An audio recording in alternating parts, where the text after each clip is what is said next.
Hello! இன்னைக்கு நாம ஒரு முக்கியமான விஷயத்த பத்தி பேச போறோம். நம்ம அன்றாட செய்திகளுக்கும் நம்ம சமூகத்தை இயக்குற ஆழமான சிஸ்டமுக்கும் என்ன தொடர்பு? மேலோட்டமா பார்க்குற நிகழ்வுகளுக்கு பின்னாடி மறைஞ்சிருக்கிற உண்மையான காரணம் என்ன? வாங்க இந்த விரிவான அலசலுக்குள்ள நேரடியா போகலாம். இன்னைக்கு நாம பார்க்க போற தலைப்புகள் 1 அரசியல் மற்றும் நிர்வாக மாற்றங்கள், 2 நீட் தேர்வும் கல்வி வணிகமும், 3 பொருளாதார தாக்கம் அதாவது ரூபாய் 96, 4 கல்வி முறை ஏன் இன்னும் மாறல, அப்புறம் 5 கூகுள் வெர்சஸ் ஏஐ சிந்தனை மாற்றம். ஆரம்பிக்கிறதுக்கு முன்னாடி ஒரு சின்ன கேள்வி. ஏன் நம்ம சிஸ்டம்ல இருக்கிற பிரச்சனைகளை எந்த கேள்வியும் கேட்காம நாம அப்படியே ஏத்துக்கிறோம்? இதுக்கான விடைய நாம எப்படி தேடுறோங்கிறது தான் தகவல்களை நம்ம எப்படி உள்வாங்குறோங்கிறதே தீர்மானிக்குது. இத கொஞ்சம் மனசுல வச்சுக்கோங்க. பகுதி 1 அரசியல் மற்றும் நிர்வாக மாற்றங்கள். முதல்ல நம்மள சுத்தி நடக்கிற உள்ளூர் நிர்வாக அமைப்புகள்ல இருந்து ஆரம்பிக்கலாம். ஏன்னா இந்த நிர்வாக மாற்றங்கள் தான் ஒரு சமூகத்தோட அடிப்படை யதார்த்தத்தையே வடிவமைக்குது. இப்போ ஐஎஃப்ஹெச்ஆர்எம்எஸ், கேம்ஸ், அப்புறம் டிஎன்யூபன் சேவா இப்படி பல அரசு இணையதளங்கள் தனித்தனியா இயங்கிட்டு வருது. டிஜிலாக்கர் மாதிரி இது எல்லாத்தையும் ஏன் ஒரே தளமா ஒருங்கிணைக்கல அப்படிங்கிற கேள்வி கண்டிப்பா நமக்கு வரும் இல்லையா? இதுக்கான காரணம் இங்க ரொம்ப தெளிவாவே இருக்கு. ஒவ்வொரு துறைக்கும் வேற வேற தொழில்நுட்ப கட்டமைப்புகள் இருக்கு. ஒரு துறையோட டேட்டாவை இன்னொரு துறைக்கு ஷேர் பண்றதுல இருக்கிற தயக்கம், அப்புறம் பட்ஜெட் பிரச்சனைகள் இதெல்லாம் தான் முக்கிய காரணம். இருந்தாலும் புதிய நிர்வாகம் ஏபிஐ அடிப்படையிலான ஒரே நுழைவாயில், அதாவது சிங்கிள் கேட்வே அப்படிங்கிற ஒரு தீர்வை இப்ப முன்மொழிஞ்சிருக்காங்க. அப்படியே கொஞ்சம் அரசியல் களத்துக்கு வந்தோம்னா 2026ல தமிழக வெற்றிக் கழகத்தோட எழுச்சி ஒரு புதிய மாற்று சக்தியை உருவாக்கியிருக்கு. எந்த ஒரு தீவிரமான வெறுப்பரசியலும் இல்லாம மதச்சார்பற்ற சமூக நீதி அப்புறம் தமிழ் தேசியம் இது ரெண்டோட கலவையா இது பார்க்கப்படுது. அதே நேரத்துல சுமார் 25 எம்எல்ஏக்கள் தங்களோட ஆதரவை மாத்துறதால அதிமுகவில் ஒரு பெரிய பிளவு ஏற்பட்டிருக்கு. எடப்பாடி பழனிசாமி அவர்கள் தங்களோட அரசியல் இருப்புக்காக கட்டுப்பாட்டை தக்க வைக்க போராடிட்டு இருக்காங்க. அப்போ ஆதரவை மாத்தின அந்த எம்எல்ஏக்களை சபாநாயகர் ஏன் இன்னும் தகுதி நீக்கம் செய்யலன்னு நீங்க யோசிக்கலாம். சட்டப்படி பார்த்தா 10வது அட்டவணைப்படி 3/2 பங்கு எம்எல்ஏக்கள் ஒன்னா சேர்ந்து போறப்போ கட்சி தாவல் தடை சட்டம் அவங்களுக்கு பாதுகாப்பு அளிக்குது. அதனாலதான் சபாநாயகரும் சட்ட ஆலோசனைகளை கேட்டுட்டு இருக்காரு. இதுல இருந்து என்ன தெரியுது?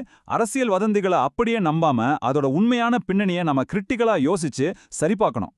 பகுதி 2 நீட் தேர்வும் கல்வி வணிகமும். சிஸ்டம்ல இருக்கிற இன்னொரு மிகப்பெரிய பிரச்சனை நம்ம மாணவர்களோட எதிர்காலத்தை எப்படி பாதிக்குதுன்னு இப்போ பார்க்கலாம். 2026 மே 3ஆம் தேதி நடந்த நீட் எக்ஸாம் அன்னைக்கு டெலிகிராம்ல கொஸ்டின் பேப்பர் லீக் ஆனது மிகப்பெரிய அதிர்ச்சியை ஏற்படுத்துச்சு. அதனால எக்ஸாம் கேன்சல் ஆகி மறுதேர்வு அறிவிச்சாங்க. இந்த தொடர் குழப்பங்களுக்கு ஒரு முற்றுப்புள்ளி வைக்க 2027க்குள்ள முழுமையா கம்ப்யூட்டர் பேஸ்டு டெஸ்ட் சிபிடி முறைக்கு மாற ஒரு திட்டம் முன்மொழியப்பட்டிருக்கு. ஆனா இதுல இருக்கிற சிக்கல் என்னன்னா, என்டிஏவால ஒரு ஷிஃப்ட்டுக்கு 1.5 லட்சம் பேரை மட்டும்தான் தேர்வு எழுத வைக்க முடியும். ஆனா மொத்த மாணவர்களோட எண்ணிக்கை 22 லட்சத்துக்கும் மேல. அது மட்டும் இல்லாம எம்பி கனிமொழி அவர்கள் சொல்ற மாதிரி கம்ப்யூட்டர் வழி தேர்வுக்கு மாறுறது கிராமப்புற மாணவர்களுக்கான இணையம், மின்சார மாதிரியான அடிப்படை உள்கட்டமைப்பு பிரச்சனைகளை தீர்க்காது. அதனாலதான் நீட் தேர்விலிருந்து மாநிலத்துக்கு முழு விலக்கு வேணுங்கிற கோரிக்கை மறுபடியும் வலுவா முன்னெடுக்கப்படுது. பகுதி 3 பொருளாதார தாக்கம். ரூபாய் 96. இந்த உள்ளூர் நிர்வாகம் மற்றும் கல்வி பிரச்சனைகள் உலக பொருளாதாரத்தோட சேர்ந்து எப்படி நம்ம பாக்கெட்டை நேரடியா காலி பண்ணுதுன்னு இப்ப பார்க்கலாம்.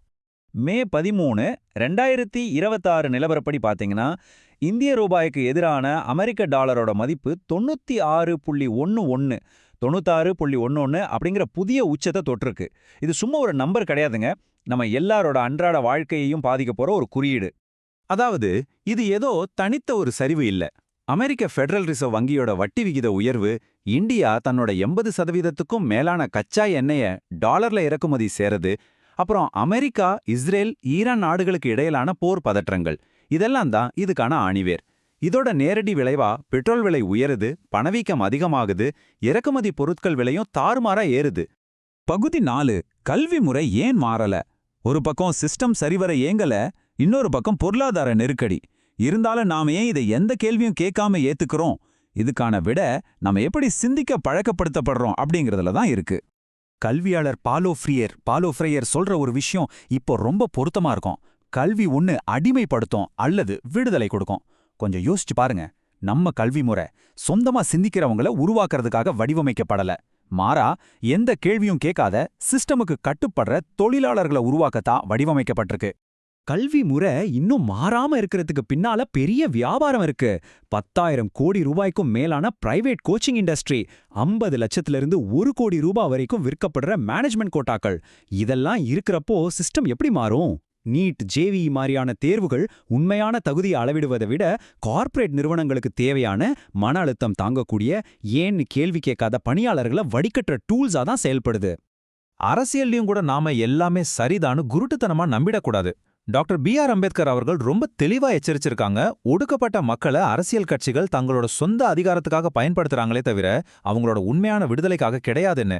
அதனால எந்த ஒரு அமைப்பையும் கேள்வி கேட்க நாம பழகணும். பகுதி 5 கூகுள் vs AI சிந்தனை மாற்றம். இவ்ளோ பிரச்சனைகளையும் பேசிட்டோம். அப்போ இதுக்கான தீர்வு தான் என்ன? சும்மா தகவல்கள் அப்படியே உள்வாங்கிறத நிறுத்திட்டு நவீன தொழில்நுட்பத்தோட உதவியோட கிரிட்டிக்கலா திங்க் பண்ண ஆரம்பிக்கிறது தான் அந்த தீர்வு. கூகுள் சர்ச் அப்படிங்கிறது ஒரு பெரிய லைப்ரரி மாதிரி. நீங்க கேட்டதை லிங்க்ஸா கொடுக்கும். ஆனா அதை நீங்க தான் படிச்சு புரிஞ்சுக்கணும். ஆனா ஆர்டிஃபிஷியல் இன்டெலிஜென்ஸ் AI அப்படி கிடையாது. அது உங்க கூட பேசுற ஒரு நண்பன் மாதிரி. நீங்க கொடுக்கிற தகவல்களை தொகுத்து அதுக்கேத்த மாதிரி பதில் சொல்லும். அதனால AI கிட்ட சரியான கேள்விகளை கேட்கிற அந்த ப்ராம்ப்ட் என்ஜினியரிங் இப்போ ஒரு முக்கியமான அறிவுசார் உழைப்பா மாறி இருக்கு. ஆனா யதார்த்தம் என்ன தெரியுமா? 146 கோடி மக்கள் தொகை இருக்கிற நம்ம நாட்டுல சுமார் 75% மக்கள் இன்ஸ்டாகிராம் ரீல்ஸ், என்டர்டெயின்மெண்ட்னு பாசிவா நேரத்தை செலவிடுறாங்க. வெறும் 1.5லேருந்து 2% மக்கள் மட்டும்தான் ஏஐய ஒரு விமர்சன சிந்தனைக்கான டூலா ஆக்டிவா பயன்படுத்துறாங்க. அந்த டாப் 2% நீங்களும் வரணும்னா இந்த ஒரு சைக்கிளை ஃபாலோ பண்ணுங்க. முதல்ல சரியான ஆழமான கேள்விகளை உருவாக்குங்க. அப்புறம் கூகுள் அல்லது புத்தகங்கள்ல தேடுங்க. அந்த தகவல்களை AI மூலமா தொகுத்து விவாதிங்க.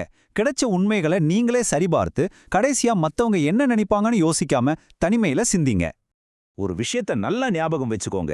ஏஐய பயன்படுத்துறதுன்னா ஏதோ 2-3 வார்த்தைகளை டைப் பண்றதில்ல. அதுக்கு நம்ம கலாச்சார பின்னணி புரியணும், மனப்பாட கல்விக்கு எதிராக கிரிட்டிக்கலா சிந்திக்கணும். அது உண்மையிலே ஒரு நுட்பமான அறிவுசார் உழைப்பு. இதுதான் நம்மள தனிமையின் தர்க்கம், அதாவது சாலிட்டரி லாஜிக் அப்படிங்கிற ஒரு நிலைக்கு கொண்டு போகுது. சமூகம் சொல்றத அப்படியே ஏத்துக்காம கேள்வி கேட்கறது, நிறைய தேடி படிக்கிறது, குரூப்பா எல்லாரும் சொல்றாங்கன்னு ஒத்துக்காம தனித்து நின்னு உண்மையை ஆராயறது, இதுதான் இன்னைக்கு நமக்கு ரொம்ப அவசியமான ஒண்ணு.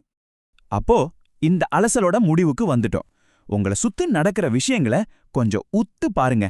நீங்க வெறும் தகவல்களை அப்படியே நுகரும் ஒரு பார்வையாளரா மட்டும்தான் இருக்கீங்களா?